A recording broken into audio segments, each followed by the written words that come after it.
Good morning, everyone. I'd like to call the Board of County Commissioners meeting to order.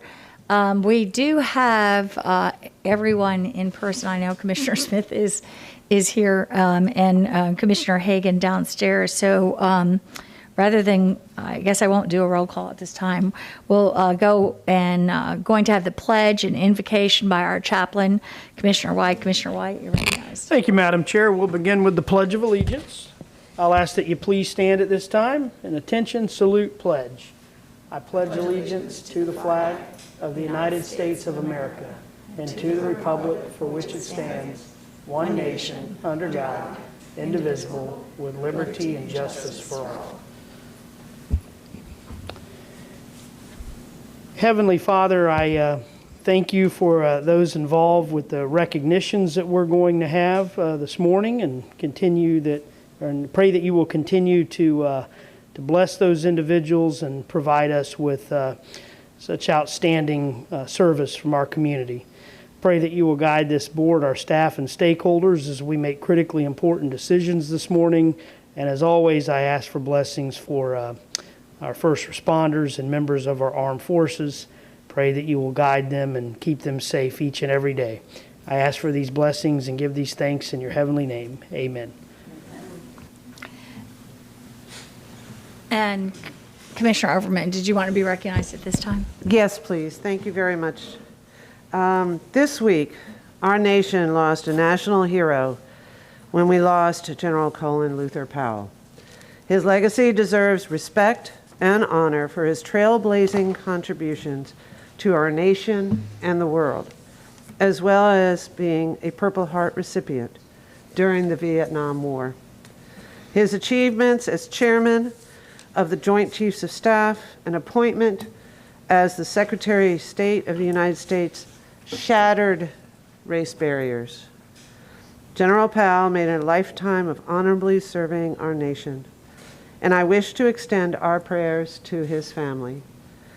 We've often heard that a successful career in the military can only occur with the love and support of a family, and I wish to offer our heartfelt condolences and thank his wife, son, and daughters for sharing his life with all of us. May he rest in peace. Thank you. And with that, we will present 3 recognitions today. 2 of the recipients are joining the meeting virtually. The third recipient is in the County Center's multipurpose room, accompanied by Commissioner Hagan, who is presenting the first proclamation. Commissioner, you're recognized. Well, thank you, Madam Chair. It's my honor to present the first proclamation today, declaring October 20th, 2021 as Tampa Bay Lightning back-to-back Champions Day. Joining me are Jay Feaster, Executive Director of Community Hockey Development for the Lightning, and Casey Rogers, CFO of Tampa Bay Entertainment Properties, a parent company of the organization. Welcome to you both.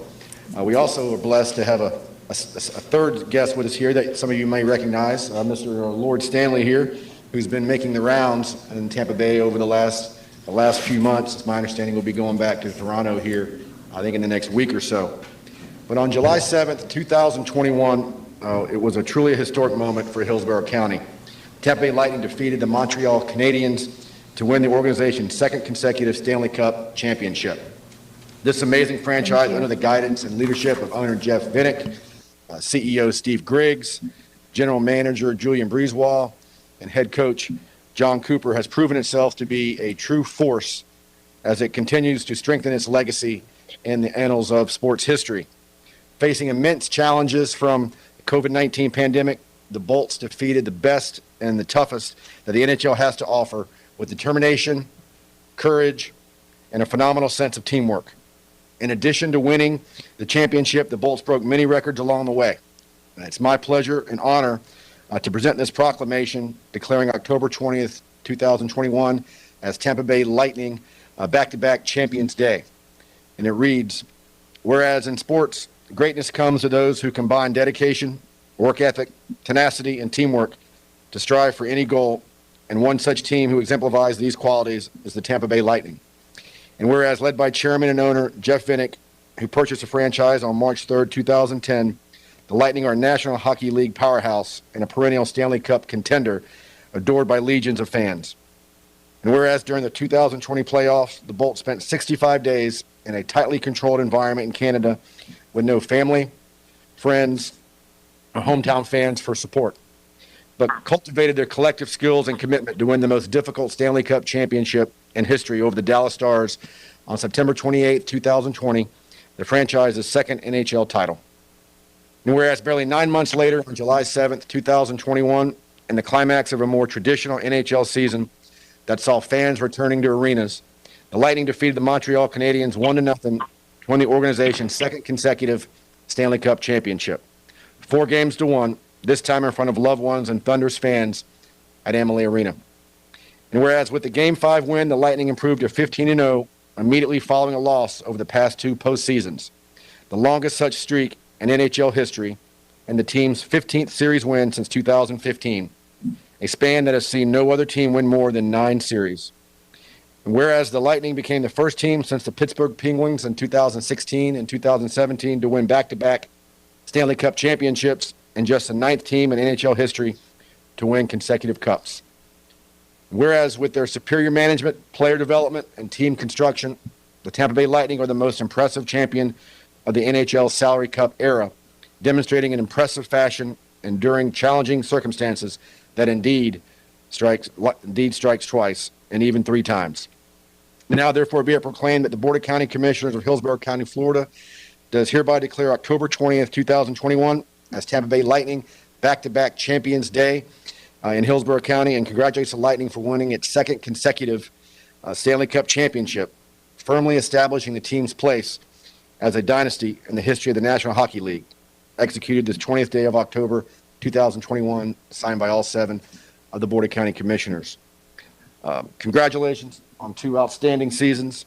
To say this team has done an incredible job is an understatement. I mean, having to win 16 playoff games makes the Stanley Cup the most difficult and challenging championship to win in all professional sports, but having to win and play during a global pandemic with all the challenges associated with it, including having to be in a bubble for 65 days, is just simply incredible. Congratulations. My pleasure to present this to you. I'd like to say a few words.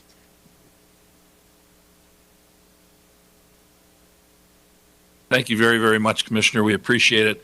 On behalf of Vittings Sports Group and the Tampa Bay Lightning organization, we appreciate very much the support that we get not only from our fans, but from our elected officials as well. I think that we are fortunate and blessed to live in Hillsborough County and to have the kind of support that we do from the commissioners. And so we thank you very much, and we will do our best to continue to be worthy champions. So thank you.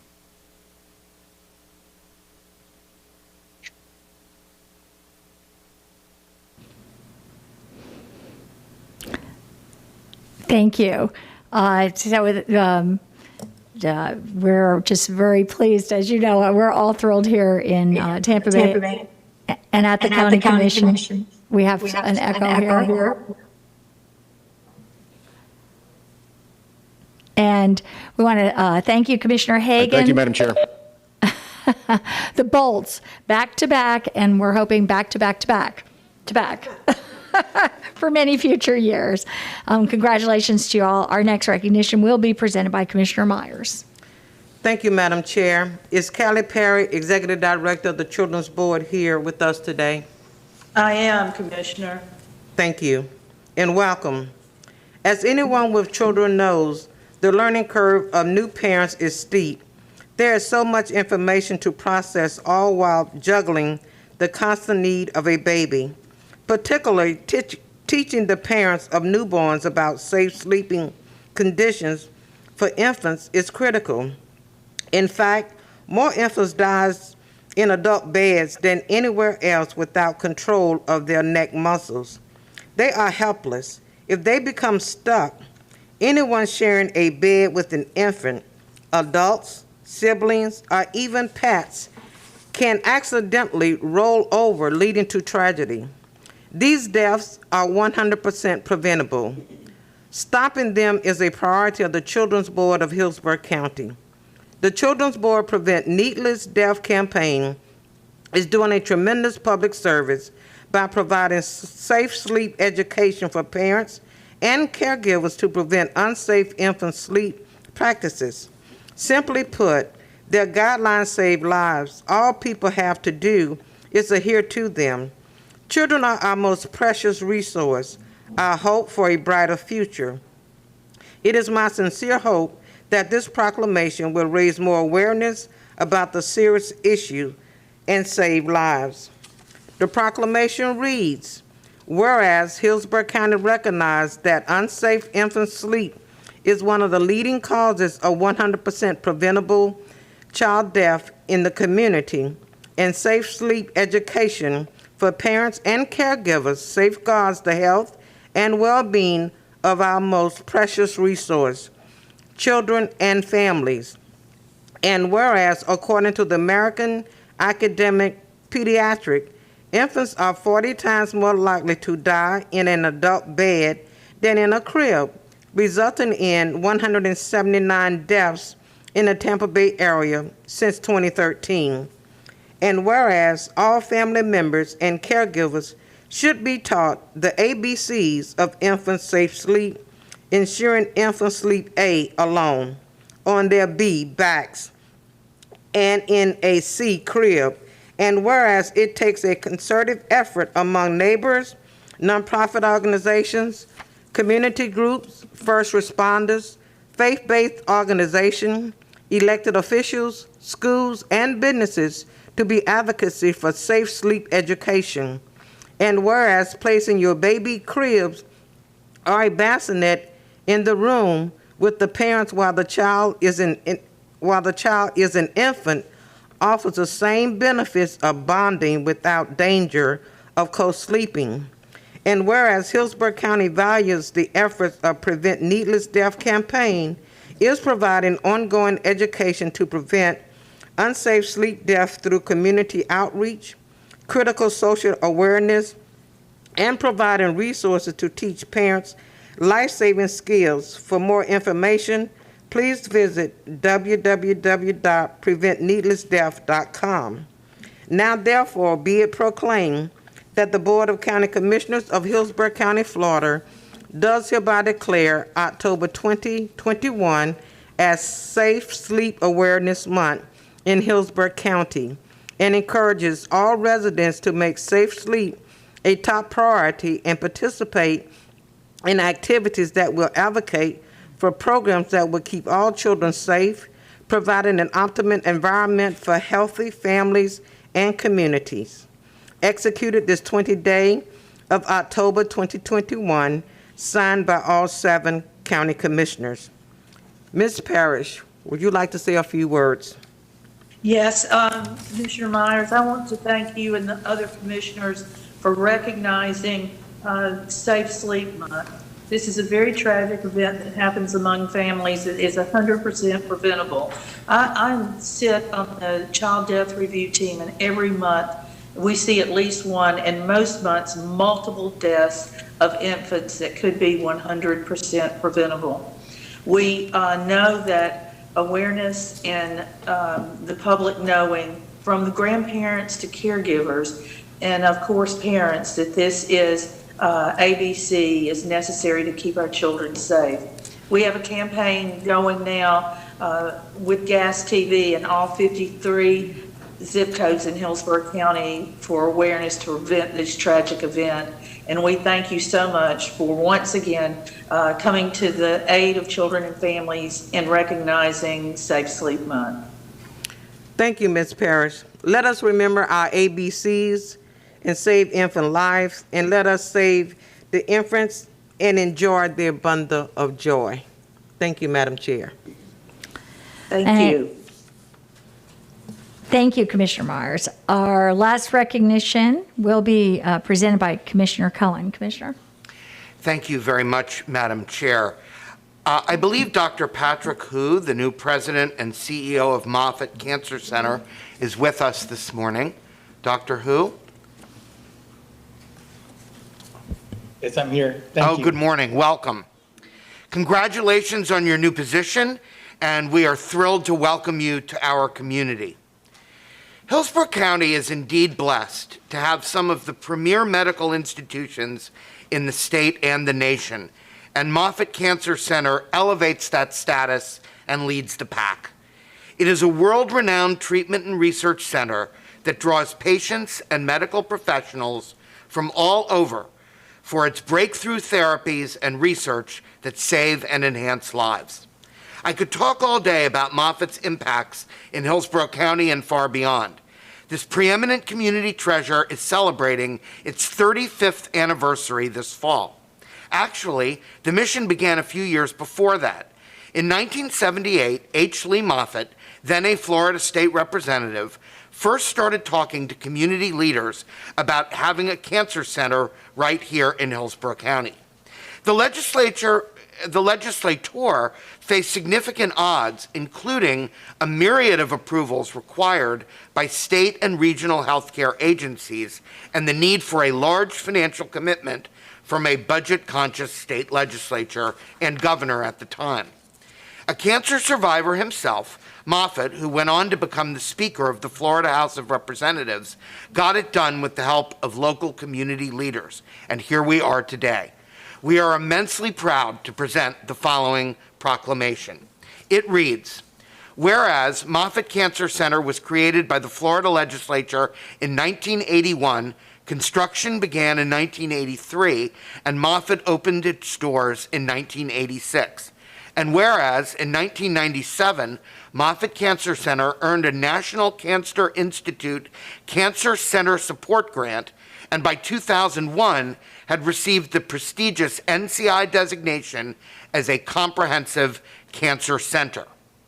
And whereas NCI designated comprehensive cancer centers are recognized for scientific excellence and are leaders in the discovery and development of more effective approaches to cancer prevention, diagnosis, and treatment, a prestigious honor that attracts top physicians and scientists from around the world to our Moffitt Cancer Center. And whereas Moffitt Cancer Center provides care to nearly 68,000 patients from all 67 Florida counties, 50 states, and 133 countries. And whereas, to accommodate patient growth and fulfill a critical need for increased outpatient services, expansions included the opening of Moffitt Cancer Center at International Plaza in 2011 and Moffitt McKinley Outpatient Center in 2015. And whereas Moffitt Cancer Center has grown from 400 employees to more than 7,500 over the span of 35 years, having an annual economic impact of nearly $2.5 billion and training more than 2,600 oncology professionals every year. And whereas Moffitt is a leader in breakthrough discoveries in basic, clinical, quantitative, and population science, with Moffitt researchers playing key roles in the approval of vaccines to prevent cervical, head and neck, and other cancers, the approval of new curative treatment for lymphoma, and other successes. And whereas Moffitt Cancer Center is deeply committed to serving and engaging with diverse communities through outreach, education, and providing free screenings across the Tampa Bay region for a variety of cancers. Now, therefore, be it proclaimed that the Board of County Commissioners of Hillsborough County, Florida, does hereby declare October 20th, 2021 as Moffitt Cancer Center 35th Anniversary Day in Hillsborough County, commends Moffitt Cancer Center on the occasion of its 35th anniversary, and enthusiastically supports Moffitt's mission to contribute to the prevention and cure of cancer and its vision to transform cancer care through cutting-edge science, high-quality clinical care, and novel partnerships. This proclamation is executed this 20th day of October 2021. It is signed by all 7 county commissioners, and I am holding up a copy of the proclamation right now. Dr. Hu, it is my understanding that the fight against cancer has been your mission for a long time. Please share some thoughts with us on this momentous day. Well, thank you, Commissioner Cohen, and all the other commissioners for this proclamation and all your support of Moffitt Cancer Center. I'm Patrick Hu, and I've been the CEO of Moffitt Cancer Center since November. Previously, I was at MD Anderson Cancer Center in Houston for 17 years, and I came to Moffitt based on their incredible accomplishments over the last 3 decades. I was very familiar with Moffitt, having been on the advisory board for 8 years. I knew that it was just a rocket on the launching pad that could even be further in the mission to cure cancer. When we opened our doors in 1986, we employed 400 people. We now have over 7,500 professionals, all dedicated to one mission. The proclamation mentioned our multiple campuses. We will add another new campus to Hillsborough County in 2023 as our new hospital on McKinley West opens. This hospital will connect by bridge to our McKinley East campus, of which the county helped secure that land. The new hospital will allow us to alleviate the pressure and congestion from our main campus by offering 490,000 square feet and potential for 400 additional beds, thereby over doubling our inpatient capacity.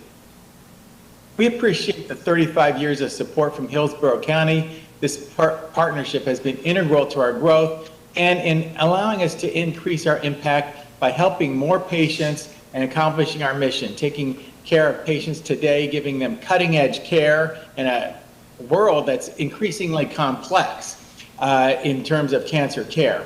We're starting to cut the death rate down. We want to continue to push that death rate down, and we really appreciate the partnership with the county to further our mission to prevent and cure cancer, because we feel strongly that cancer is not a natural cause of death. So thanks so much. Dr. Hu, thank you so much for being with us. You know, all of us at one time or another have ourselves or friends or family that are touched by cancer, and it is a real comfort to know that an institution like Moffitt is here for our community. It means an awful lot to a lot of us when we're facing difficult circumstances. So thank you very much for coming to Hillsborough County and also for coming to join us this morning, Madam Chair. Thank you. Thank you. I want to thank all our recipients for joining us today and for everything they do to make Hillsborough County the best county in Florida. And with that, Ms. Wise, we'll move on to approval of changes to the agenda. Thank you. And did you all do the roll call already? No, we didn't do the roll call because we had everybody here. Okay, very good, great. Thank you. We have a few items. For one item for deletion, it is item A44. This is a novation agreement transferring the contractual rights and obligations of computer mentors. That item has been deleted. Item A66 has a minor typo, which is to approve the budget amendment to appropriate $91,158 to the Social Services EHEAP budget. Instead of fiscal year 21, it should read for fiscal year 22 budget. Item G2 is at 10 o'clock. That is to receive a report on the local COVID-19 pandemic-related data, recovery programs, and strategic investments. Item B4 at 10:15 is to approve the agreement between Hillsborough County and the Agency for Community Treatment Services, known as ACTS, to provide one-time startup funding to implement a mental health psychological rehabilitation clubhouse model in Hillsborough County, psychosocial, sorry. 11:45 is recess for lunch. Those are the changes to the agenda. Move the changes. Second. We have a motion by Commissioner Overman, seconded by Commissioner Myers to move the changes. So, no further comments. Can you, please record your vote.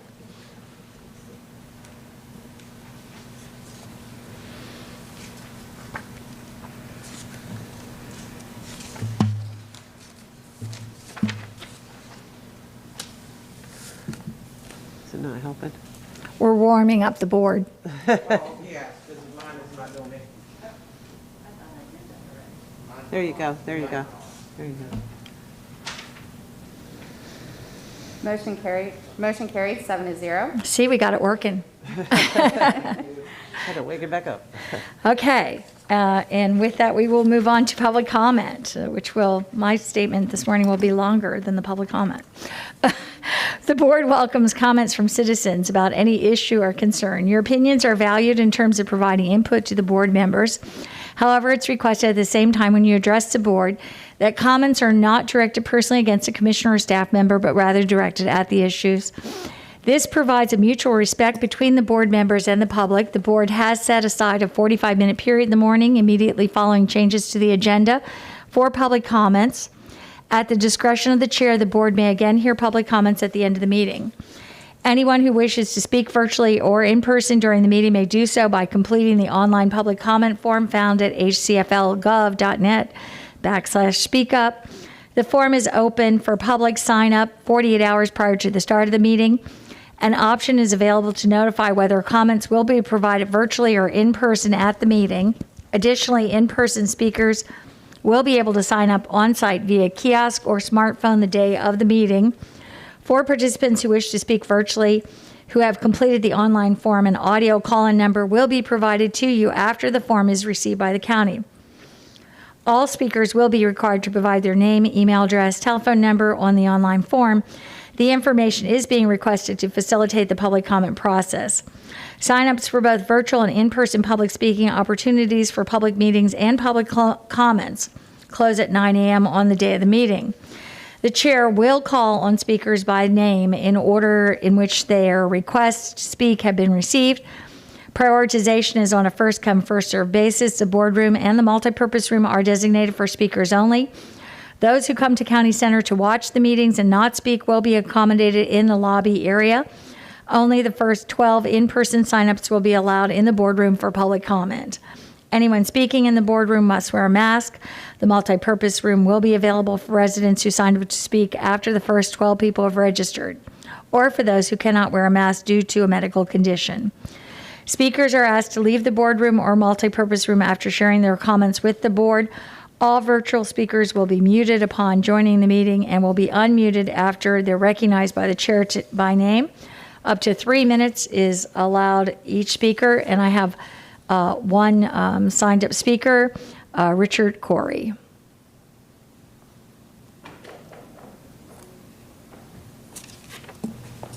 Hi, my name is Richard Curry. I live at 5815 Portsmouth Drive, Tampa, Florida, 33615.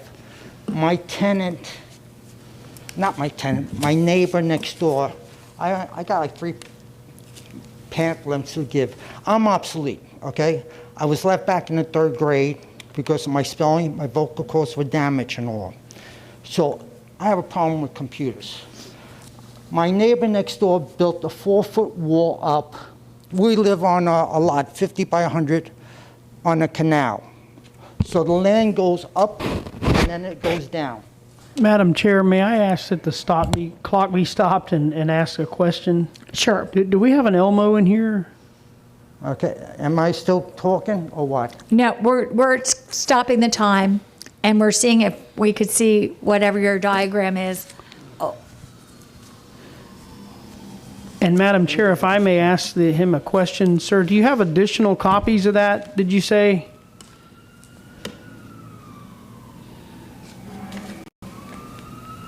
Which one? This is the one I'm used to.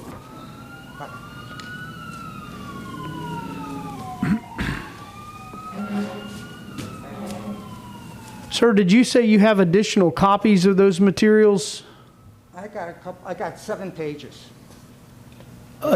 They're all your pages, or they're duplicates? I can't really hear you either.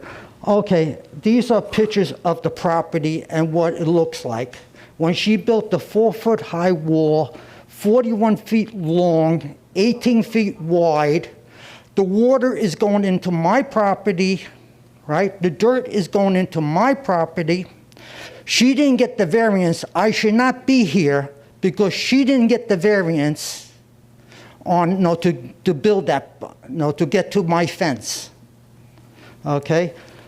On the first one on the right-hand side is the 4-foot. There's steps there. It might be longer than 41 foot. The only way the water is overflowing is there's some bricks here, and she left one brick open over here, and the water comes down on the side here. She put a drainage ditch over here where the water goes back. Okay. Okay. Okay. So did everyone understand that part so far? Okay, let me have.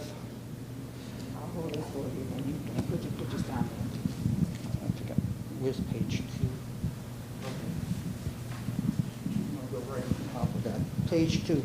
This is the angle of the wall. She used wood to hold back dirt. That doesn't quite last that long. Here's another picture of it. It's higher here, lower here. This is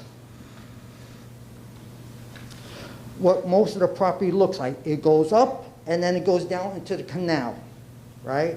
So when she did it, she built the wall all the way back to her mobile home. This is her mobile home. This is the patio. She put a drainage ditch here to go over here. Then the drainage ditch goes down here. There's only 7 feet of land between her mobile home and the fence. The step is about 10 inches high. And I can't find one that I was using. There it is. But basically, that's it. She built it. I don't know where the water is overflowing at. Is it going into the canal area, or is all the water going into my property because she didn't set up any drainage? And did she get engineered drawings for that 4-foot wall? Should be a survey done to see if that wall is over 4 feet high from the lowest point. Sir, your time is up, but I think we have seen well what is the issue here. I'm wondering if staff can get with Mr. Curry I and. can't really hear what you're saying. We're going to have staff talk with you personally and see if we can't deal with this issue.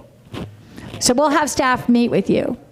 Yes, thank you. We have his contact information already, and staff will follow up. Okay. Thank you.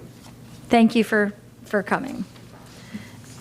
And I do not have anyone else signed up at this time for public comment.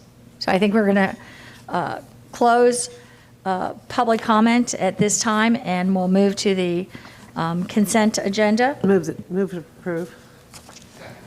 Okay, we have a motion by Commissioner Overman, seconded by Commissioner Cohen to approve the consent agenda. Seeing no further discussion, please record your vote.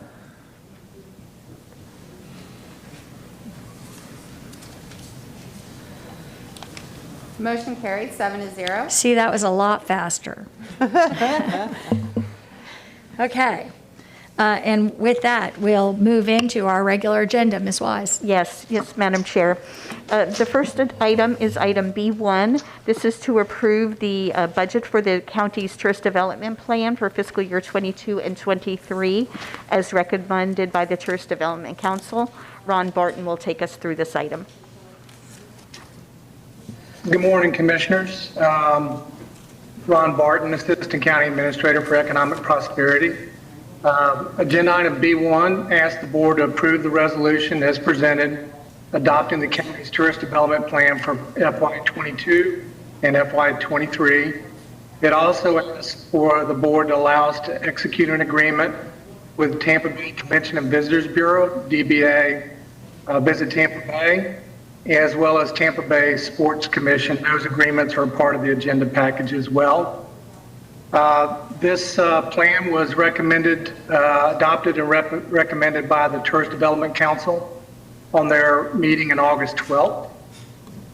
In addition, in accordance with state law, the board will need to waive by a 2/3 vote any potential conflict of any non-governmental TDC member who also serve as unpaid board members of nonprofit entities which receive TDT funds. The funds in this agenda item have already been approved as part of the board's adopted budget for FY22, and they will also be included in the recommended budget for FY23. Ask for the board's consideration. Thank you. And Move approval. Second. we have a motion by Commissioner Overman to move approval, seconded by Commissioner Myers. And I will be supporting this, but because we had a rough COVID year. I have, I didn't want to put anything forward this year, but I've said in the past, and I'll say again in the future, once we get out of this and get back to our regular budgeting and our regular resources, I would like to see some allocation, particularly for operations. I'm thinking of the streetcar within this budget. And I think the budget can do that, and it makes sense to start looking at some transit funding that is directly in service mostly of tourism. So with that, seeing no further comments by anyone else, we have a motion by Commissioner Overman, seconded by Commissioner Myers. Please record your vote.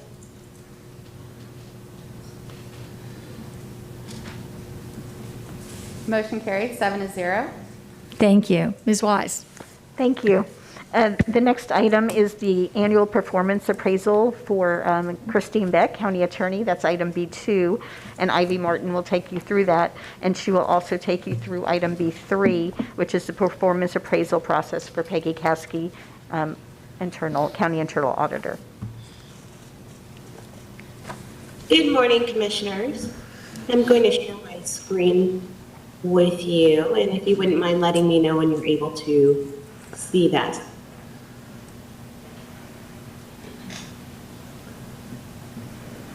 Yes? No. Good morning, I Commissioners. don't see anything, Ms. Martin. No? Okay. Let's try this one more time.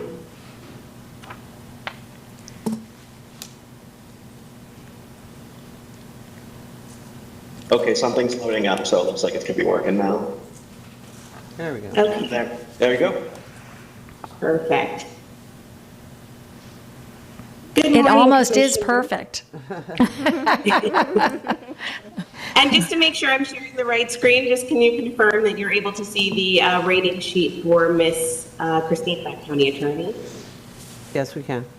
Yes. Good morning, Commissioners. I'm Ivy Martin. I'm the Director of Human Resources. I'm here to present item B2 to facilitate the board's annual performance appraisal process for the County Attorney, Christine Beck, for the October 1st, 2020 through September 30th, 2021 rating period. During this process, it is customary for the board to share any feedback with the County Attorney regarding her performance and discuss any performance increases for the upcoming term. I'm going to start by displaying and presenting the overall performance rating scores for the County Attorney's evaluation. So what you'll see here is the individual ratings for the first portion of the performance evaluation process, which is for performance dimensions.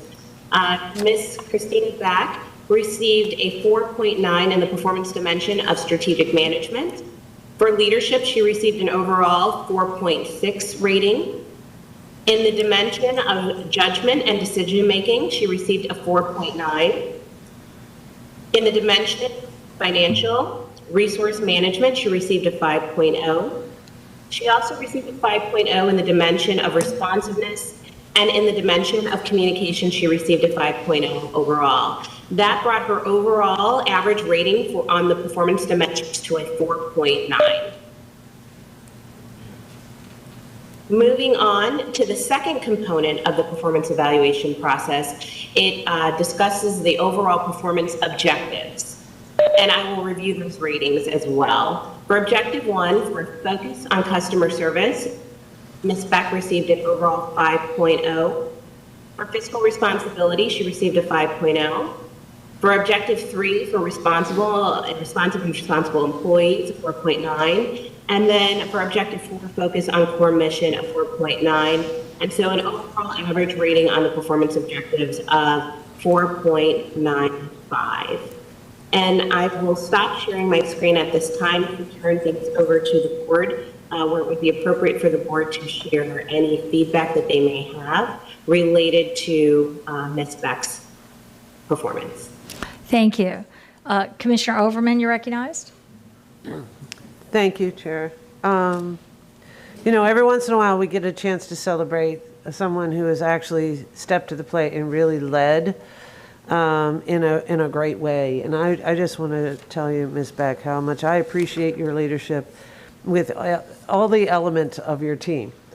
My office has asked you to step to the plate rather quickly in so many cases in the last year, whether it was the Tenant Bill of Rights, whether it was changing bylaws, whether it was addressing, challenges we've had with land use issues that you've been able to work with the staff, and constantly giving us advice on the legal issues associated with COVID, human rights, and other related decisions we've had to implement over time.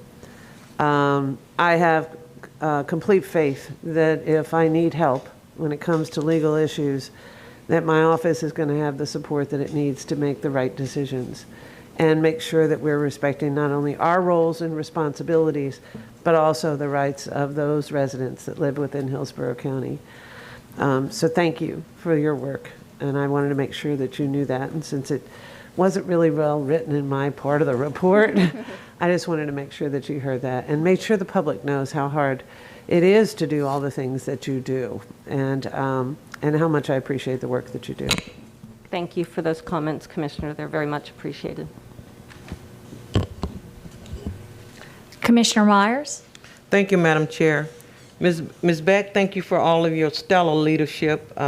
Being a first-time county commissioner, you and your staff have provided excellent service to me to make sure that I understood all of the legal stuff as items came before us. And just knowing you as a former county employee and now as a commissioner, you have not changed. You have stayed the course and put Hillsborough County first as a legal counsel for the county. And with that being said, I'd like to make a motion, and I hope I'm in order to do that at this time, the motion is to provide a 2-year contract agreement with Ms. Beck. Okay. We have a motion, and we have more comments to be made by Commissioner Myers, seconded by Commissioner Cohen. And I'll recognize Commissioner Smith. Yes, thank you. And,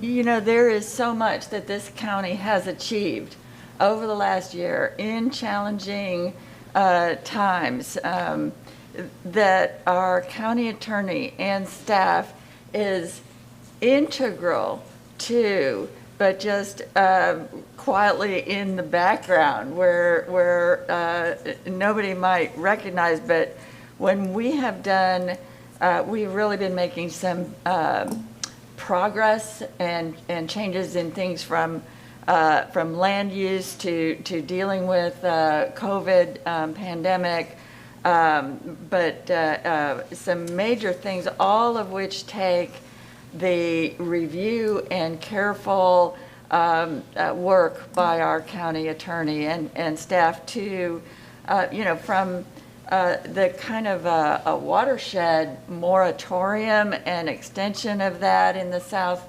County, transit impact fees for parks we still had to work through, and then defending our decisions in court from time to time, all the way to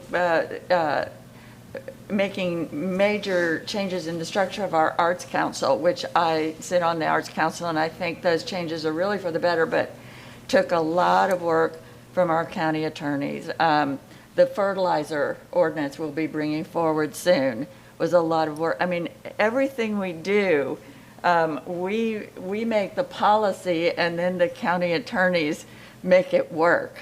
And I'm very grateful for all of that really hard work and the ways that it benefits our community. This county attorney and your whole staff, under your direction, and because of your leadership, is just perfectly accessible at all times. Work week, nobody clocking in and out over there. Whenever we need them, they're there. They're responsive to the board direction, and everybody is just incredibly hardworking. And thank you very much for all that you do and your staff does And thank you for leading your staff in that way to be so helpful to all of us. Commissioner Cohen? Thank you very much, Madam Chair. Couple things. First of all, as a new commissioner like Commissioner Myers, I had the experience of working with Christine and the county attorney staff before I came on the board as a commissioner in my work as the general counsel at the clerk's office. And literally up to 2 days before I was sworn in, I was still in that role working with that office. But for me, one of the challenges in sitting on a collegial board, and I'm sure Commissioner Kemp can appreciate this too, is that I have to make sure I'm not wearing my hat as a lawyer, that I'm wearing my hat as a policymaker. And I can only do that. I can only wear the policymaking hat if I have total confidence in the legal staff, that I don't have to think as a lawyer, that I can let them do that thinking for me. And what I have found in dealing with the county attorney's office is that I am at 110% confidence level in that. It's not that I want to substitute my own judgment for theirs. I don't want to substitute my own judgment for theirs. I want to depend on them for legal advice, and indeed I do. And I appreciate it, Christine, from you personally. I also appreciate it from your excellent staff, the expertise that they bring to a lot of these conversations that we have that is really specialized. And that, I think, is a real strength of our county attorney's office. So I'm very glad to support the motion on the floor, and I also appreciate very much all of the work that all of you do day in and day out to give us the factual and legal underpinning of the work that we undertake here. So thank you. Commissioner White, you're recognized. Thank you very much. And Commissioner Smith, you're not kidding. I had a question for Christine the other day that I didn't get to till well after 5 o'clock. I called her and apologized for calling so late, and she said, "Oh, I'm at my desk at County Center, Commissioner. All is good." So she does put in the hours, and she's a hard worker and incredibly bright attorney, but yet approachable at the same time, and always appreciate the guidance that you give to me. I will be supporting the motion on the floor, and I'd like to move to amend the motion to include a 4% pay raise for Ms. Beck. Okay, we have a amendment to the motion to include a 4% pay raise by Commissioner White, seconded by Commissioner Myers. No, Commissioner Cohen. Oh, well, Commissioner Actually, I Cohen. think it was Commissioner Smith. Commissioner Smith? Okay. It's hard to hear where the voice is coming from over here. I think it was almost unanimous here. I think we're good. Okay. And in fact, we might go into the afternoon today because we're hearing so much praise. But I want to add mine to it. I think the leadership, Ms. Beck, from the county attorney's office, from you, has been really wonderful. On the legal end of things, I know that as far as COVID goes, the extra work that created, weekends, evenings, everything else, was an extraordinary. It was kind of almost like a legal nightmare, and I know that it required so much of everyone. And I think oftentimes the county attorney's office is very much unsung.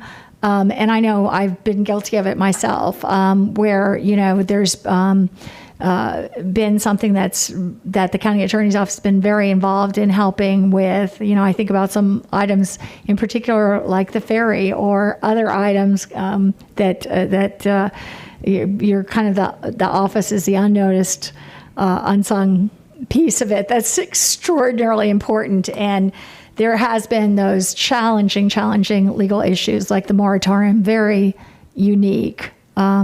For us to have done that, and during COVID, who knew? With a pandemic, our impact fees. There's been so many things that I feel like the legal offices have, our county attorney's office has rose to the challenges that have been significant. Although I did call you once at 1 a.m. and you didn't answer. But with that, we do have a motion, thank you so much for everything. I know you can feel that the board has been deeply appreciative. With that, we do have maybe there could be a friendly amendment instead of to accept. Absolutely. Okay, so we have a motion on the floor by Commissioner Myers, seconded by Commissioner Cohen, to both extend the contract for 2 years as well as do a 4% pay raise effective at this time. So with that, seeing no further discussion, please record your vote.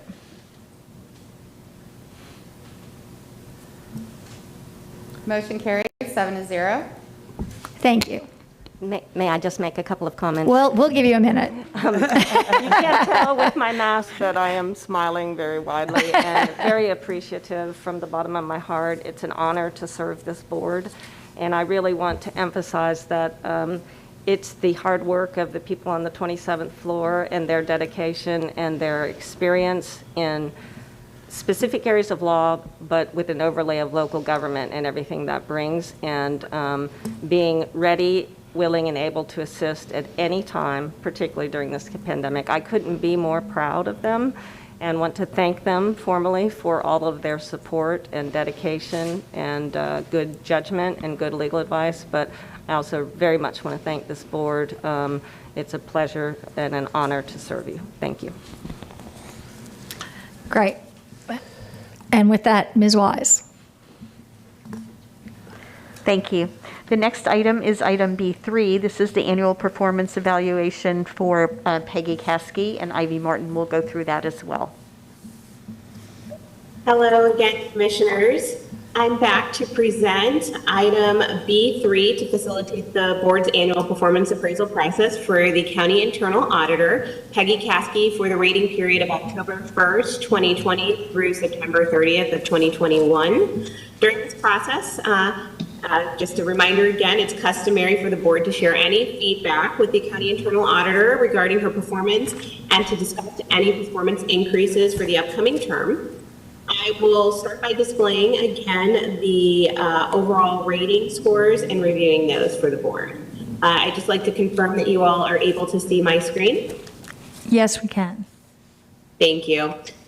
Again, there are 6 performance dimensions. There's 2 parts to the evaluation. There's the performance dimension and then the performance objectives.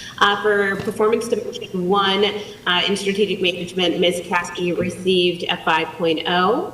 In leadership, a 4.9. In judgment and decision making, a 5.0. Financial resource management, 4.9. Responsiveness, 5.0. And lastly, in communication, a 5.0. That brought Ms. Caskey's overall average performance rating on performance dimensions to a 4.97. Moving on to the 4 objectives. For objective 1, Ms. Caskey received a 5.0 in facilitating government accountability. Objective 2, fiscal responsibility, a 5.0. Audit committee, 5.0. And delivery of high quality audit services, 5.0, which brought Ms. Caskey's overall average rating on performance objectives to a 5.0. Now it would be customary for the board to share any feedback that they may have for Ms. Caskey with her directly.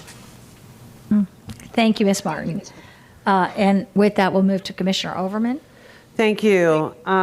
Ms. Caskey has such an integral role, and her team has such an integral role with our role as policymakers to make sure that our residents can trust the information we put out there. But what she also has done is also worked with our various different departments to help them in an advisory role to look at the way they do things and find ways that they can do it more efficiently. In that advisory role, not only does she provide the support to our staffs to be able to deliver excellent service to our residents, but she sets the tone for collaboration, for getting things done. When we live in a world where it's oftentimes the attitude that you can't trust government, A person like Ms. Caskey's skill sets are critical to our success as a Hillsborough County government. And with that, I want to suggest that we actually have, I think, one of the best persons to do that. I really appreciate her innovation and her attention to detail.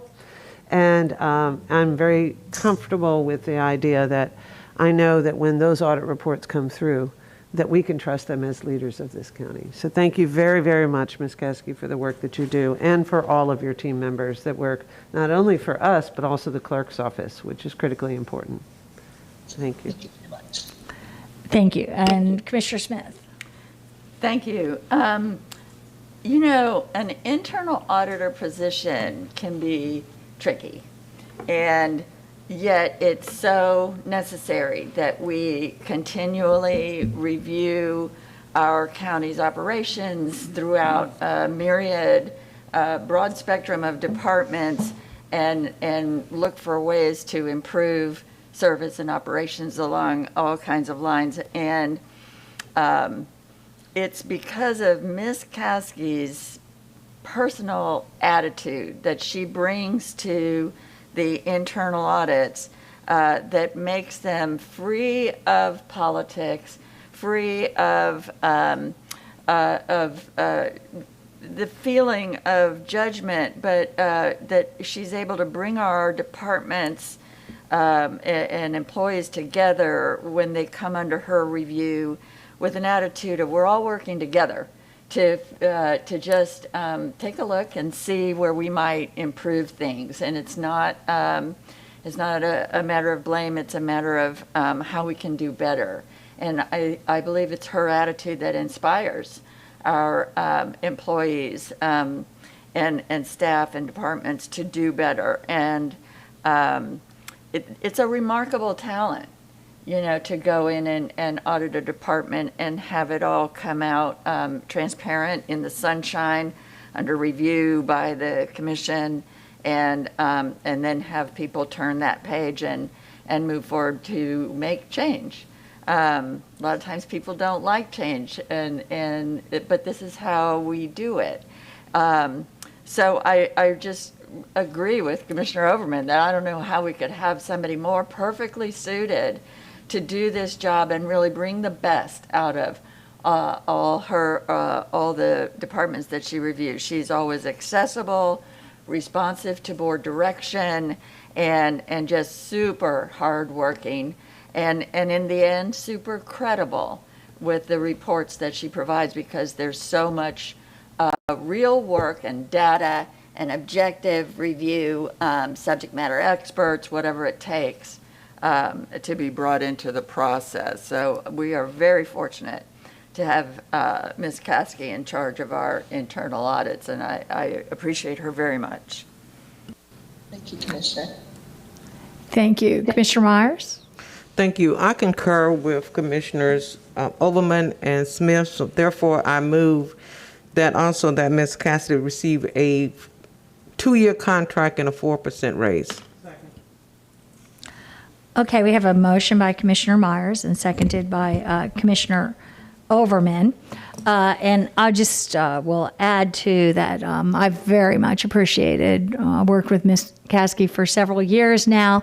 I think typically, you know, you think of the auditors only being involved with the figures and the numbers, and that is part of what she does, the finances and the budget. But she is really does a lot more auditing, as was kind of said, in service and operations. And there's been a lot of catches that she's made and a lot of opportunities for improvement that she's identified over the years that she's done it. And that's been really interesting for me to watch and see. And she just does an excellent job, and very, very pleased with her work.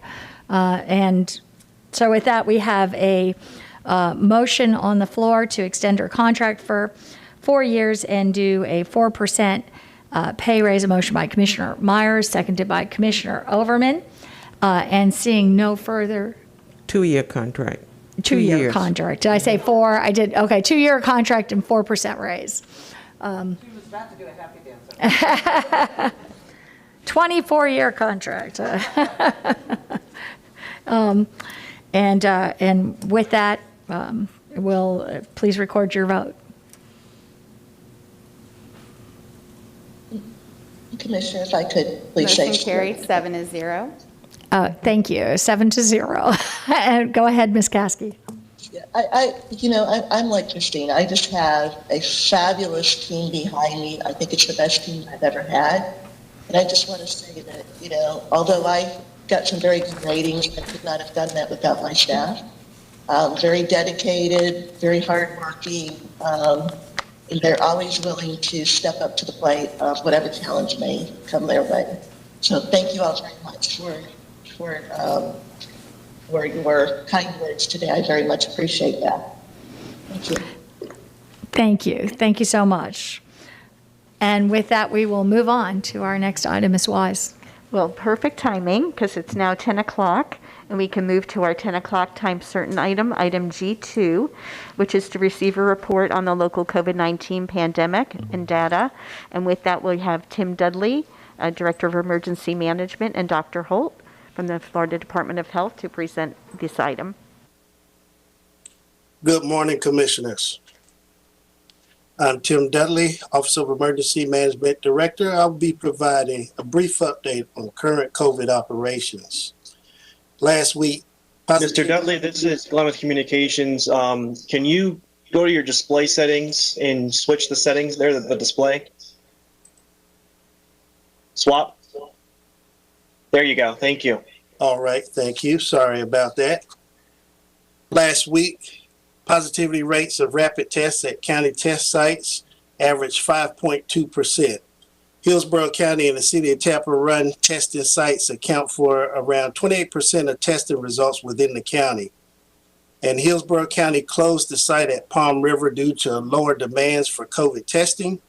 We will continue to provide COVID testing and vaccines at the Progress Village site, which is in close proximity. Vaccinations, we continue to see low demand for vaccines at county and city sites. Last week, 630 vaccines were administered between the Lee Davis, Progress Village, and the mobile testing operations. We also continue to see a downward trend at the antibody treatment site located at Kings Forest Hill location. And TVA teams continue to provide services throughout the county. This concludes my update. Any questions? Thank you. And we'll move, I guess, to Commissioner Overman. You have a question on this, or should we do Dr. Holt's first? Or okay, and Dr. Holt? Good morning, Madam Chair and Commissioners. This is Dr. Doug Holt, Florida Department of Health, Hillsborough County. I'll do a quick review of our EPI report and our numbers. If I could have the first slide, please.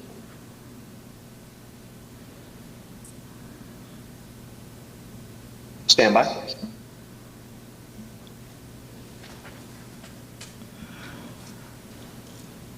We don't see the slides yet.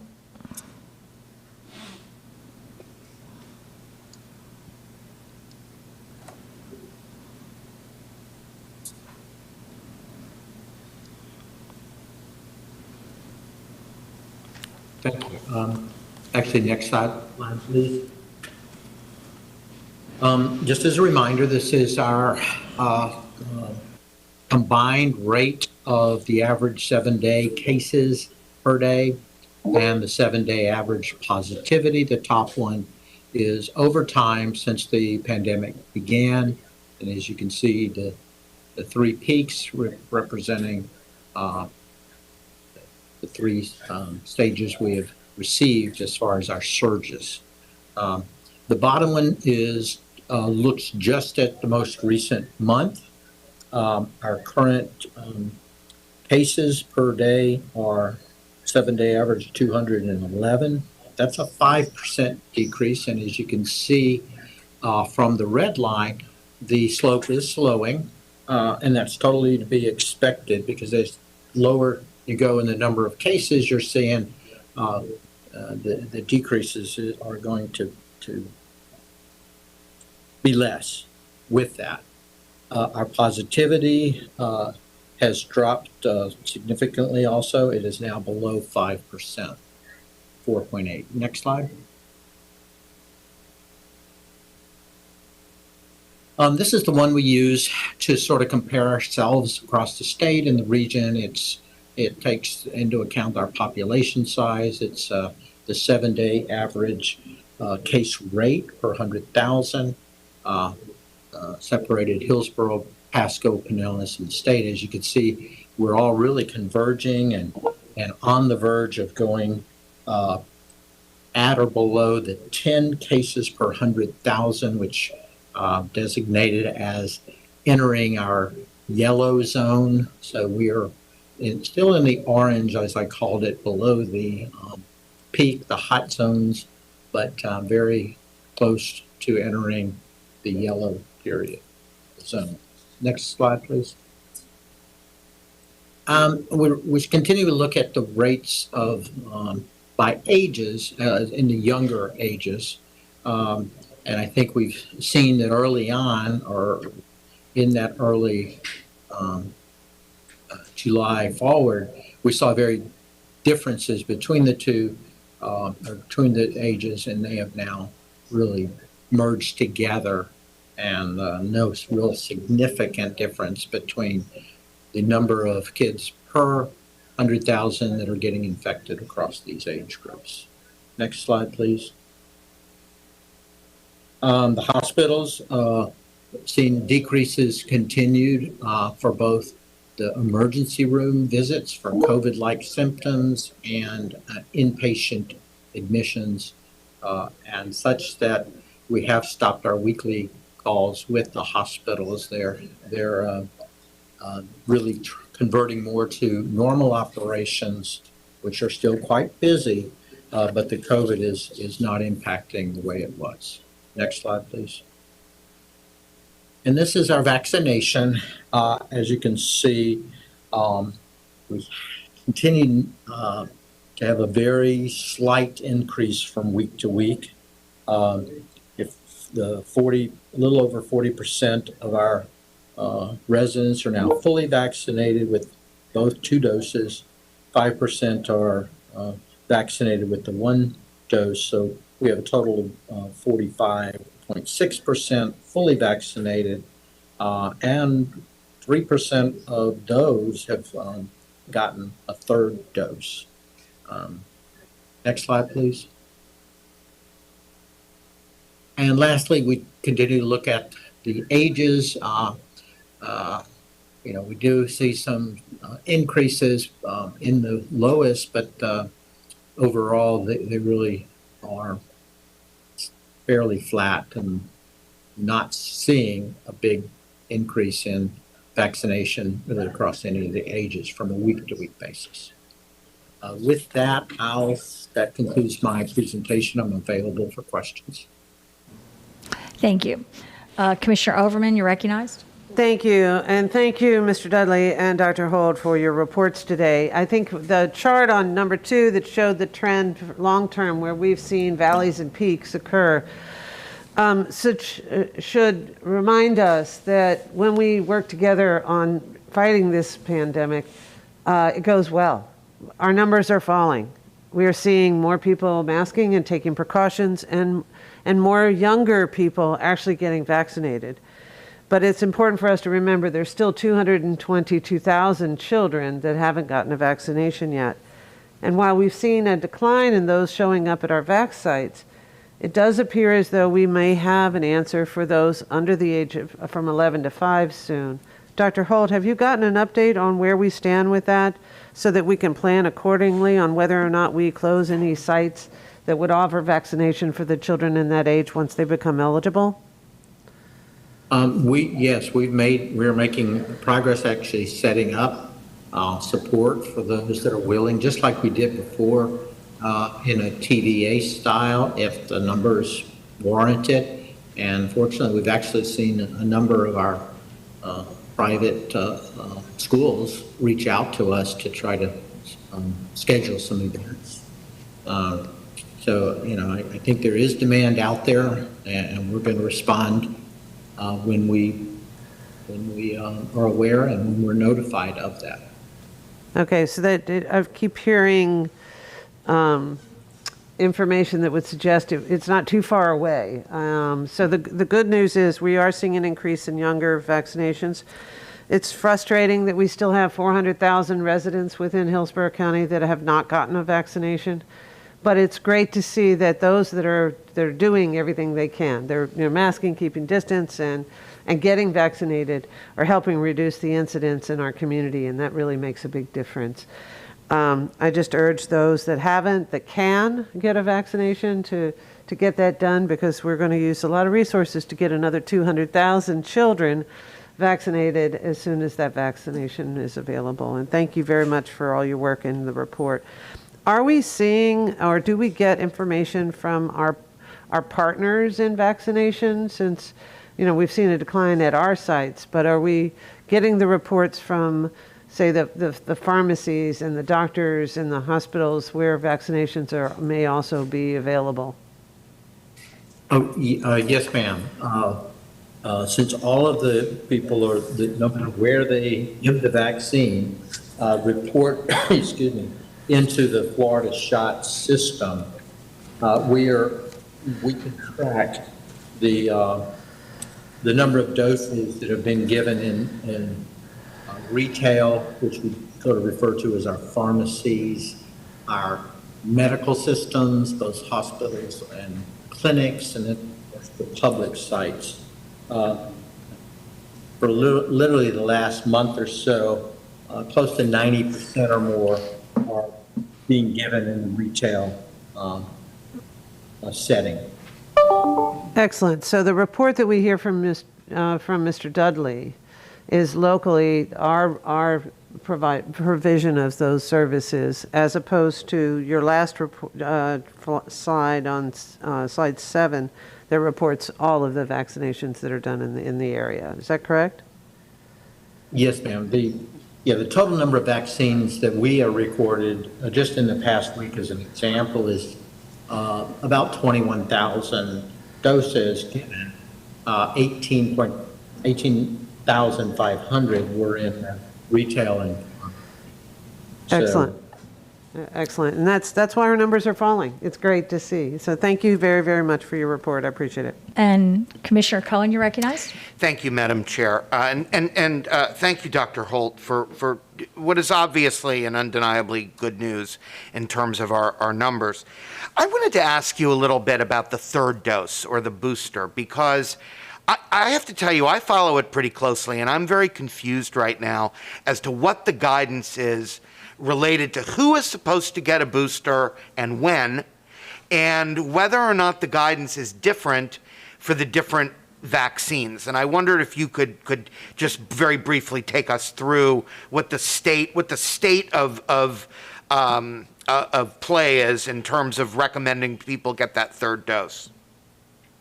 Yeah, yes, sir. It is. It's evolving, and I think that's what's creating a lot of confusion. But I think we're on the verge to sort of normalize it, if you will, or make them more consistent across the different vaccines. The simplest way to think about it is that really anyone over 65 is eligible and advised for that third dose. Under the age of 65, there is a category that you feel you are at increased risk for severe illness. And so there are some absolute certainties as far as what those conditions are, but we do leave that up to the physician and even the individual to make that decision on what their personal risk is based on that their medical condition. There is a separation time that may vary by the vaccines, but right now it's in our, the 9-month range, if you will. I don't think anybody would be denied if you're a little before then. As J&J and Moderna worked their way. I think they'll all sort of merge themselves around that area. Moderna, interesting, is looks like it's going to take a less dose than the first series. So I think within a month, from maybe as soon as 2 weeks from now, I think we'll have some much clearer, and I think they'll be very closely aligned. And I'll stop there.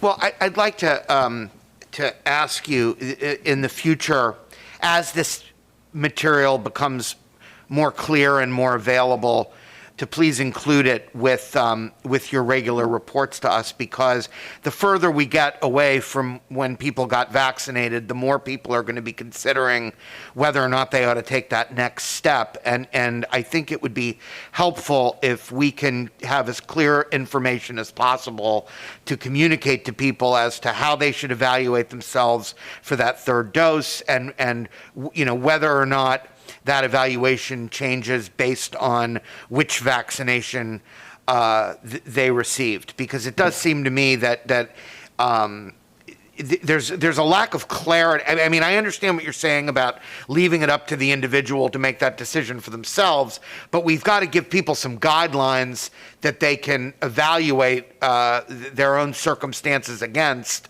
I think, in order for people to make the most informed and reasonable decision. And I guess the largest question out there is that I think is still not being answered is, is the third or booster vaccination ultimately going to be inevitable for everyone that got the first two, or is it going to be something that is almost handled on a case-by-case basis? And it doesn't seem like that's clear yet, but I know that a lot of us would appreciate some clarity on that once it becomes available. So thank you. I will make that, I will include that in the next presentation that we share both weekly and also clearly with this formal meeting in 2 weeks. Thank you, Doctor.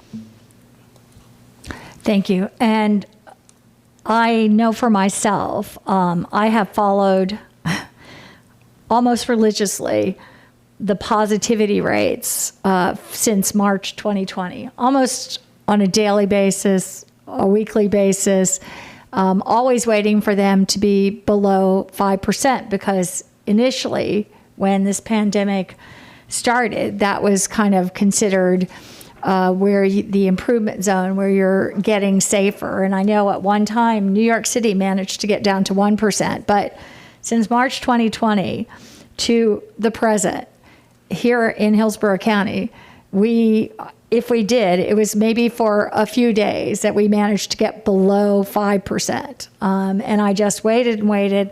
And we finally, from what I understand, are now below a 5% positivity rate, which is just excellent, excellent news. And while we have some ways to go with children's vaccines, with adult vaccines, why we may experience still within, as I understand, sectors of unvaccinated groups, some further unfortunate and unnecessary hospitalizations and illness and perhaps death.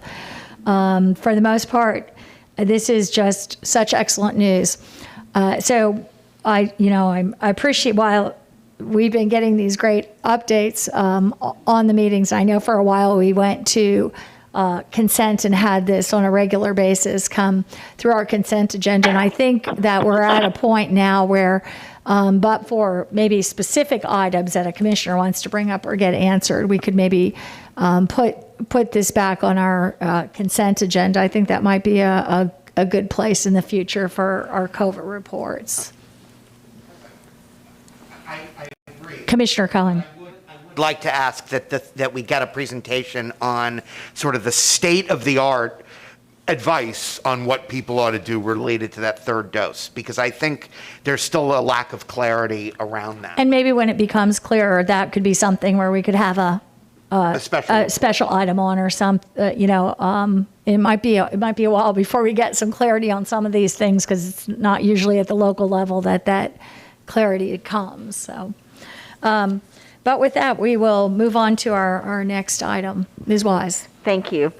Our next item is item 1015, item B4. This is to approve an agreement with ACTS to provide the rehabilitation clubhouse for Hillsborough County. Rob Parkinson will present this item. He does have some special guests that he will recognize as well. And with that, we can turn it over to Rob. Good morning, Commissioners. I'm Rob Parkinson with the Management and Budget Criminal Justice and Grants Management Office. Item B4 is a joint item in conjunction with the County Healthcare Services Department, and its director, Gene Early, is also with us today. The item is the approval of the agreement between Hillsborough County and the Agency for Community Treatment Services, also known as ACTS, to provide one-time startup funding to implement a mental health psychosocial rehabilitation clubhouse model in Hillsborough County. Clubhouses provide people living with mental illness and co-occurring substance abuse disorders opportunities for employment, housing, education, socialization, and behavioral health service coordination. ACTS has also secured additional funds from non-county sources to provide the remaining resources necessary to operate the program.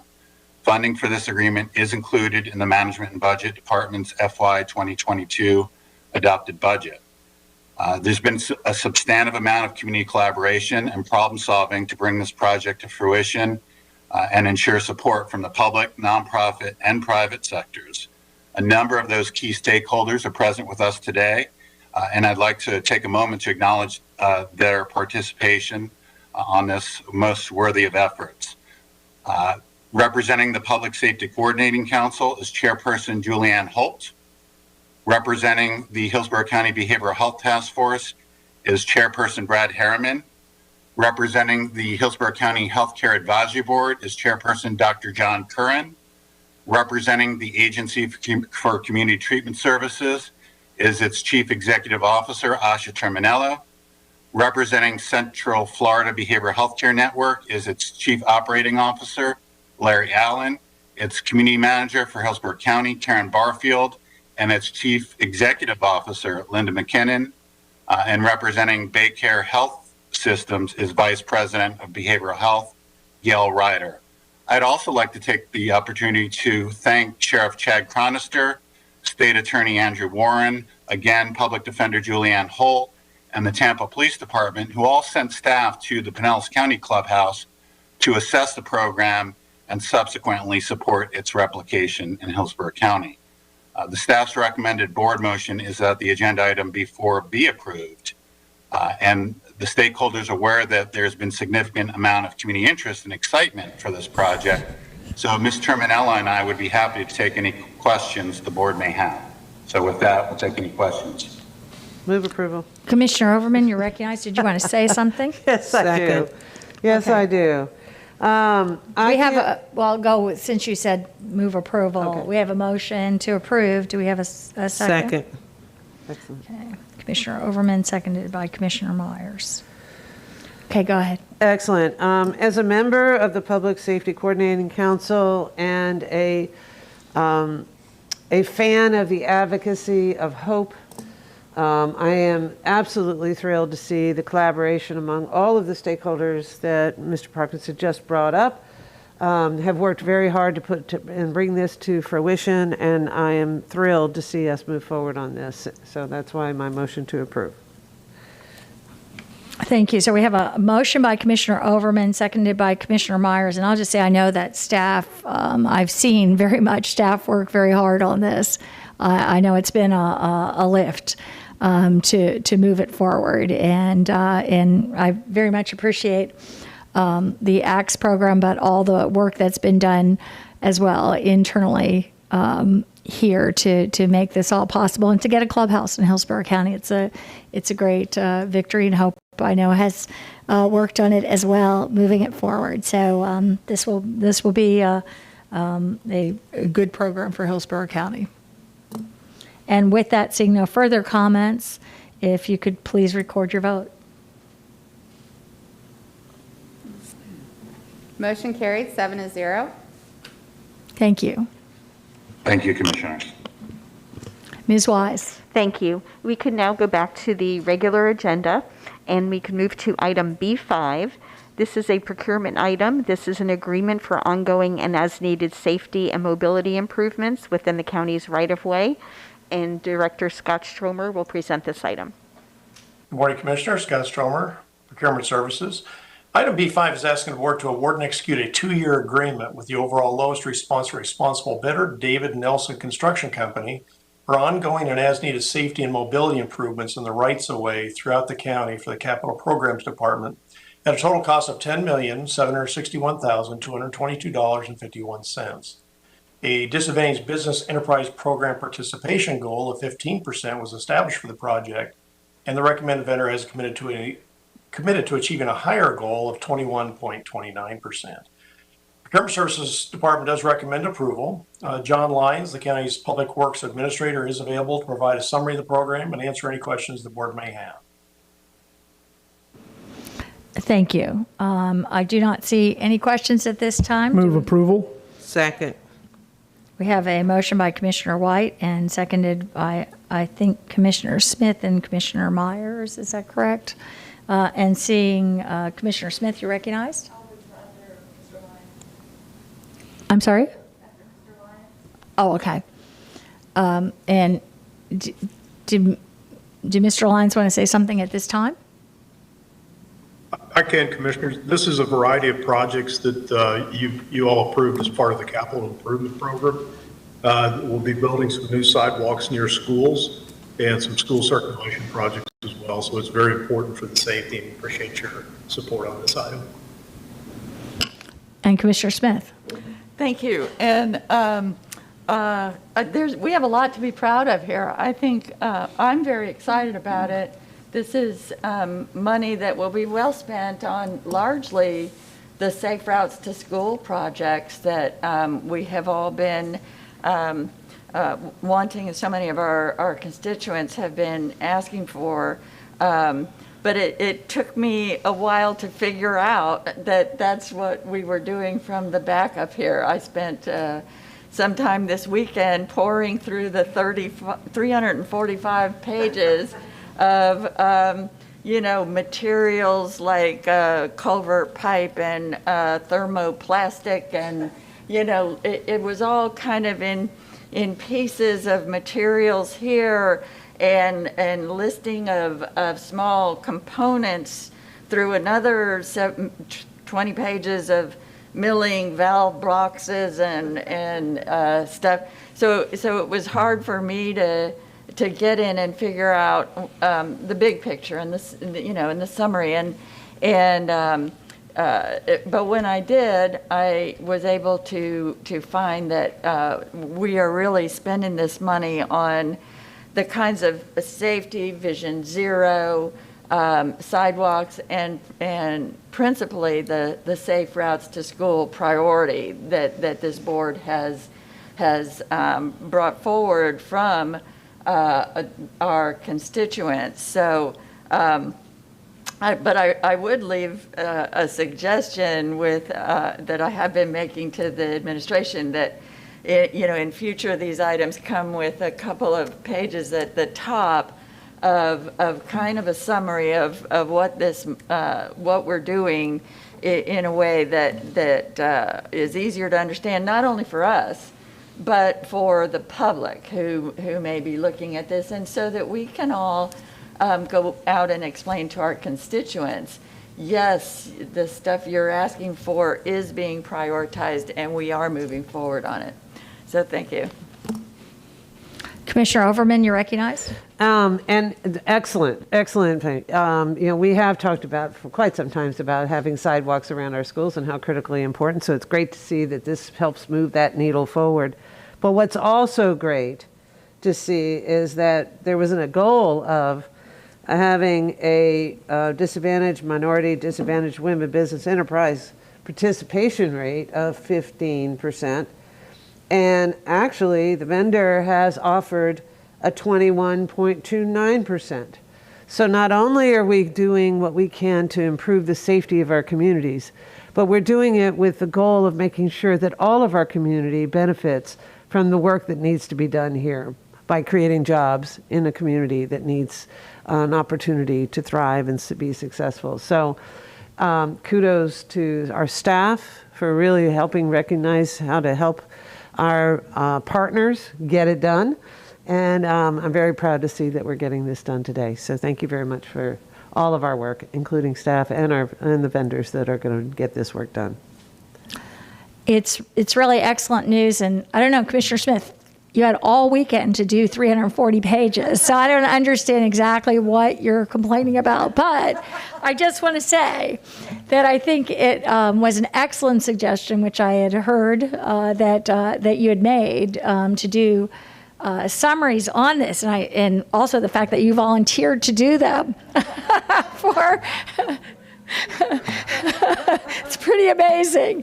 But I just I want to thank, because you're exactly right. I mean, that's just the information we need to give to all the residents of the county about what we're doing, and also for commissioners to understand.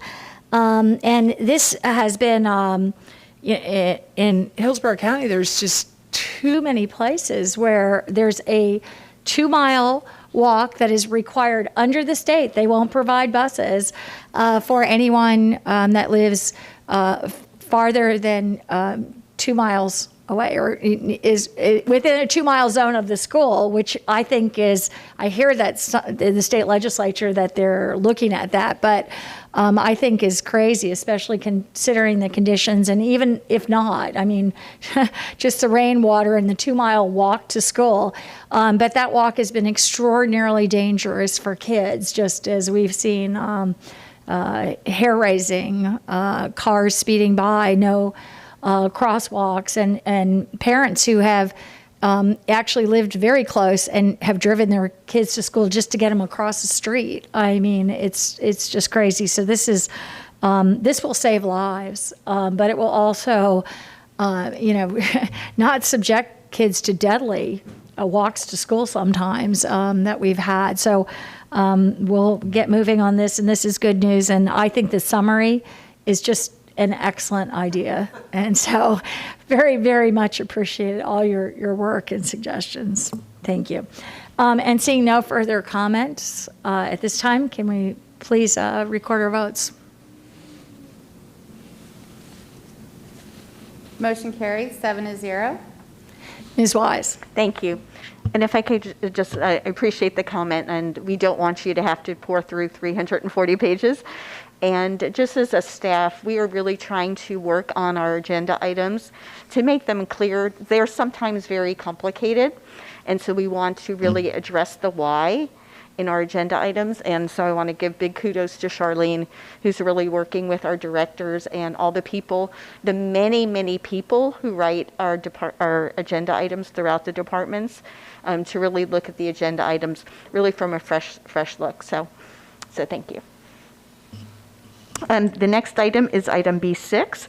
This is the letter to Waste Connections that you all requested that it come back to the board for approval. And so Scott Stromer can take us through this item as well. Again, Scott Stromer, Procurement Services. Item B6 is asking the board to finalize and approve a letter addressed to Waste Connections of Florida Incorporated from the board regarding past performance. The meeting packet included a draft letter that was prepared by staff for the board's consideration based on the direction from the last meeting. With that, I'm very happy to take comments and further direction from the board. Thank you. And Commissioner Myers, you recognized? Thank you, Madam Chair. Move for approval. Second. Okay, we have a motion by Commissioner Myers, seconded by Commissioner Overman. Seeing no further discussion, please record your vote.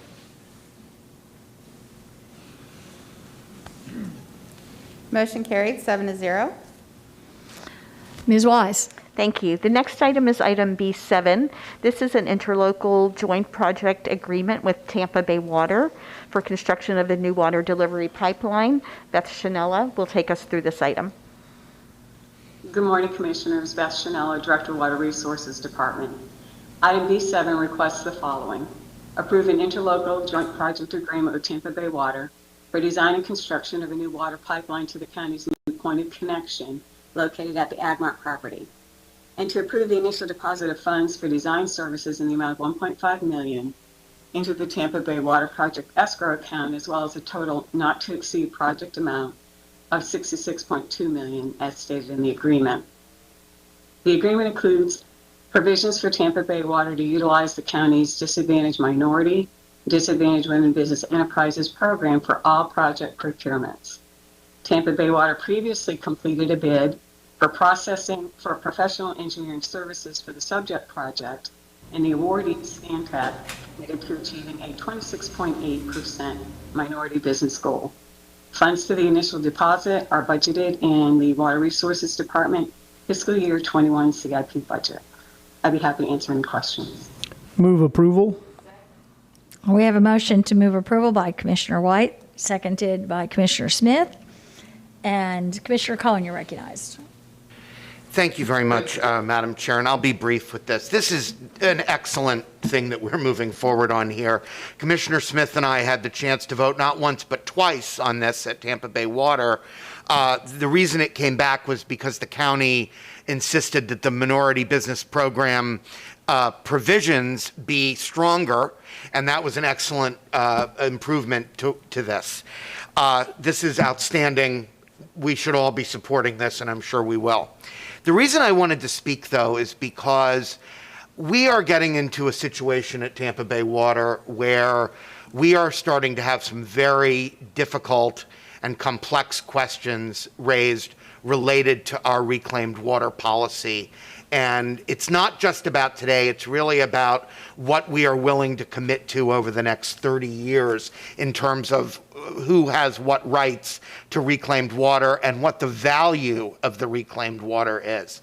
And Commissioner Smith and I were in a meeting on Monday that really it's become clear that these issues are going to have to be addressed at Tampa Bay Water. And I don't want to speak for Commissioner Smith, but when I left the meeting, I felt that the decisions that we are going to be asked to make as the Hillsborough representatives on that board are of such consequence that we really can't make them without direction from the full board.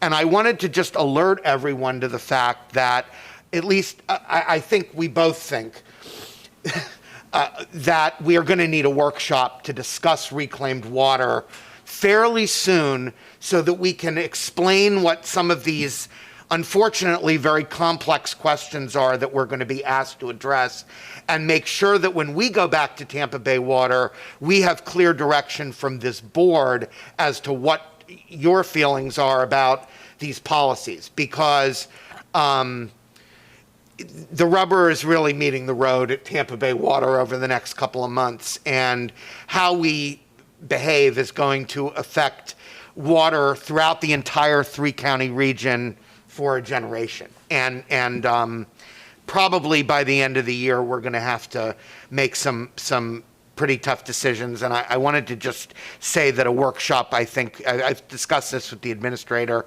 and I've discussed it with Mr. Cassidy as well. I think a workshop is really going to be the only way that we're going to be able to delve through the different issues that we're going to be asked to weigh in on. Commissioner Smith. Just want to briefly concur wholeheartedly.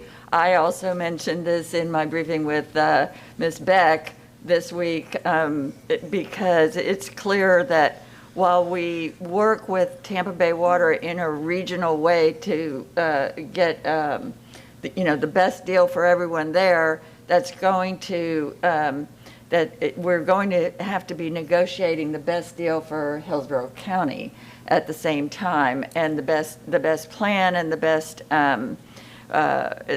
deal. So we need to make sure that we've got the whole board and the administration and staff working together on that as we work with Tampa Bay Water. Thank you.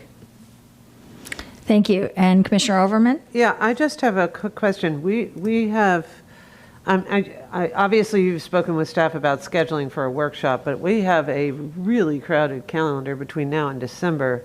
Is there the impression that we would take more than a report on an agenda item on regular meeting to be able to address those issues and allow us to actually vote on a policy decision versus a workshop and then have to bring it back? I wasn't sure. I will tell you, I don't see how any of us could possibly understand this based on one agenda item. Okay. I wish it were simpler than that, but it's taken me a year to understand what this is all about. It's really, and it's really consequential in terms of 30 years worth of water policy.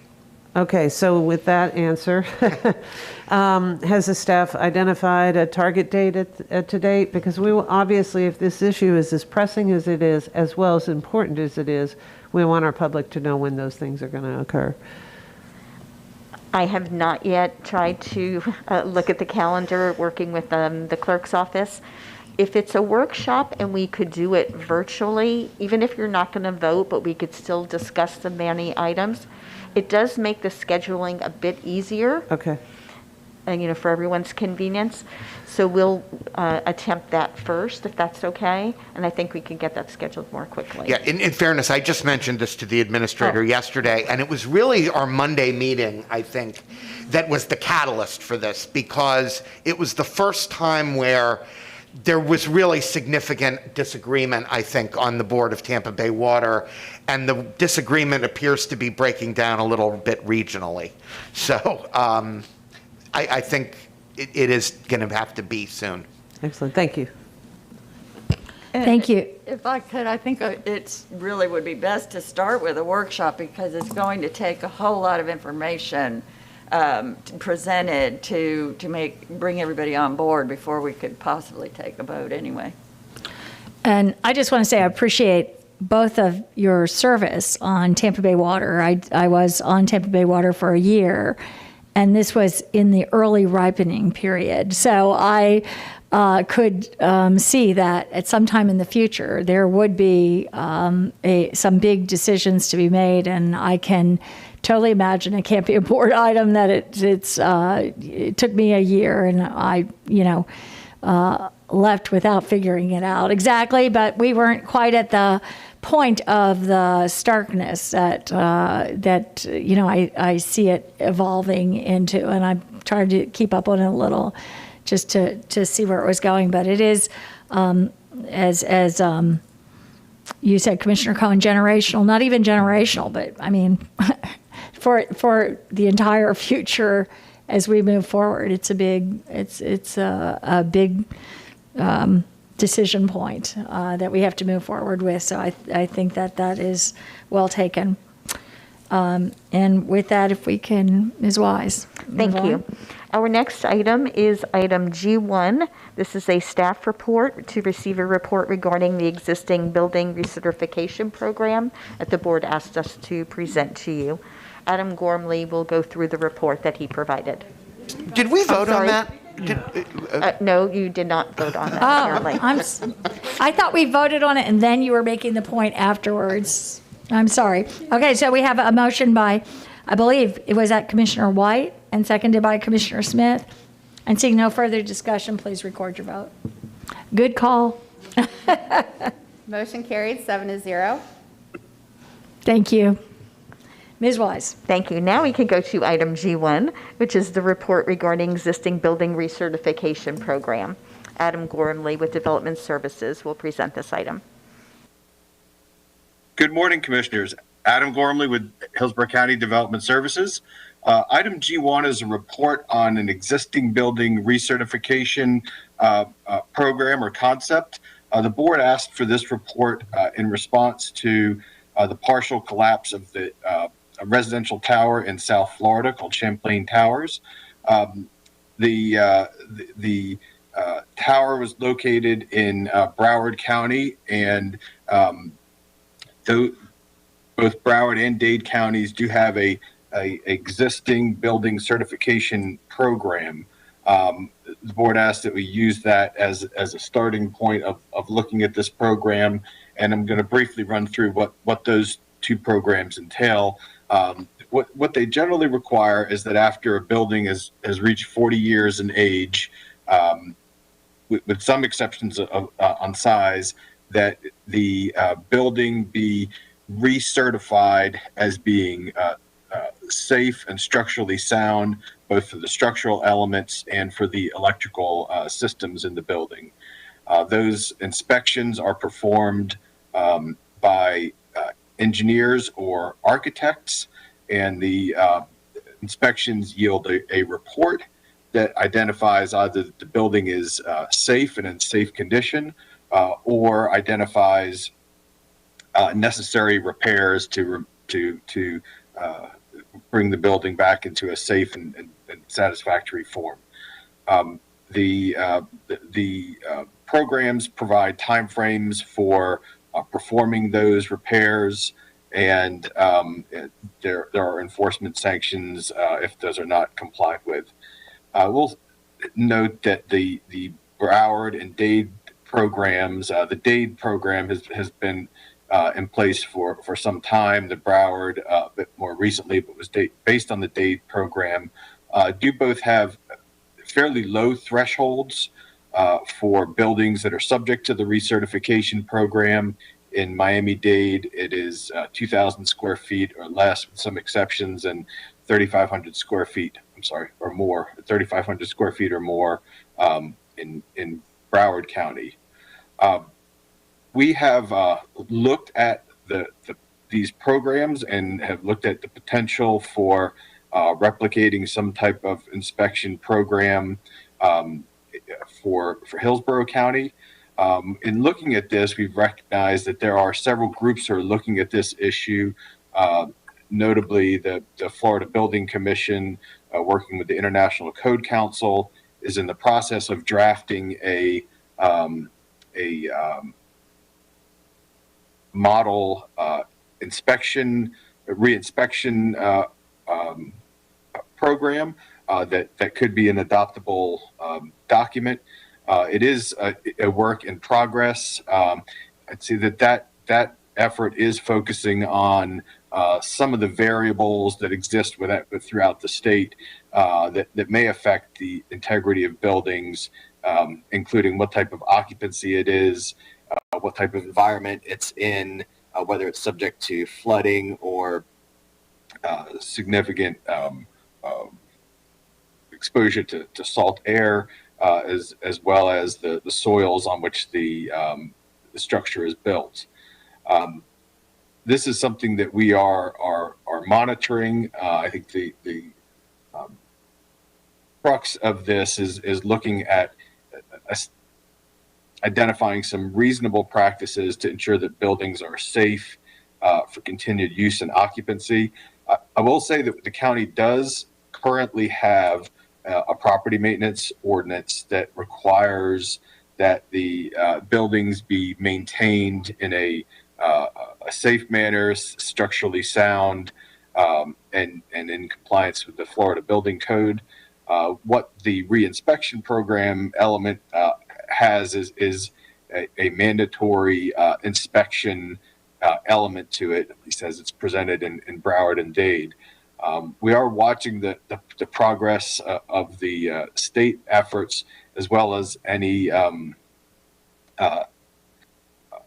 efforts that may be put forth in the upcoming legislative session that would deal with this issue. But at the same time, we are monitoring the progress of property maintenance ordinance development, and we'll be prepared to react to what the state may or may not propose, and or have some additional work put towards potentially establishing a program of this sort in Hillsborough County if the board desires. We'll say that this reinspection program is a little bit different than the type of inspections that we currently do today. Today, our building inspectors inspect buildings while they're being constructed and look at specific milestones in that construction to ensure that required elements are in place. The building recertification program would take some professional judgment being exercised, it is a bit more of a technical review of the existing structure and some value judgments on what might be observed as to the condition of the building. I will say one last thing is that the effort that ICC and the Florida Building Commission are looking at are looking at several elements of what it takes to keep buildings maintained in a safe manner. A portion of which is a recertification program, but is also putting emphasis on routine inspections and maintenance by the property owners, and identifying that is a effective way of monitoring a building's progress, as opposed to necessarily waiting until 30 or 40 years after it was built to have a reinspection. That is the summary of this report. I'm available for any questions or any direction the board may like to provide. Thank you very much, Commissioner Overman. Thank you, and thank you, Mr. Gormley, for bringing that report to us. As we've heard, and many from various different sources, there's some priorities that I had when I asked staff to really start looking into this, and that is to not regret the loss of life when there is an older building or a building that would be subject to a structural challenge and actually cause a loss of life.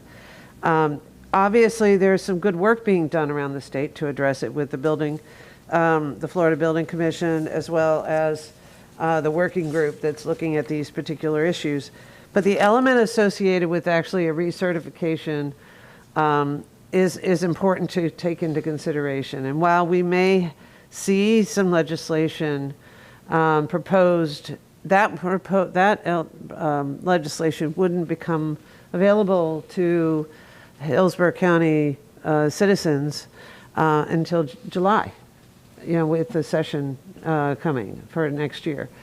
So I've asked staff to kind of take a look at the structure and see how, because we are a big county, and it is a little bigger of a project when you are a big county with a lot of tall buildings, I think it's incumbent of us to really look at how we might adopt some type of program to recertify a building, but also to ensure that either the ownership or the structure of the management of the building is sound, to be able to make the financial decisions and the risk decisions to ensure that a building has the resources to stay safe for the residents and the workers that live and breathe in these buildings that are of size.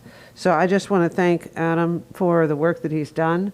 It's a good framework for starting the conversation, and I look forward to hearing from other commissioners if they have comments. Move to receive the report. We have a motion by Commissioner White, seconded by Commissioner Cohen, and seeing no other comments, please record your vote. Motion carried 7-0. Thank you. Ms. Wise. Thank you. The final item are future discussion items. I wanted to thank you all for being cognizant of time today. So, and I understand that you're going out to win the World Championship again in Mahjong. I am going to try to reclaim my title. Defend the championship title, correct? Okay. Well, we're all with you on that. Should we do a vote? Commissioner Cohen. Thank you. I just wanted to take a moment briefly. We had this ceremony renaming the 419 Pierce building for Pat Frank earlier in the last week, and it was just a wonderful ceremony, and so many people commented on how moving it was. I wanted to just take an opportunity to thank the staff again, particularly not just our administrator and our county attorney, who I mentioned at the event itself, but also Brandon Wagner and John Muller and everyone on the staff that worked so hard to make it such a special occasion. There were a lot of people to recognize that day, and I just wanted to make sure that we gave kudos to the many, many people in the county that worked hard on the very special ceremony that we had. So thank you very much once again. Thank you. And with that, I don't see any future items, so I guess this is probably a record time, even back when we used to get out before noon for the ending of the county commission. With that, we stand adjourned. I don't want to go 30 seconds more.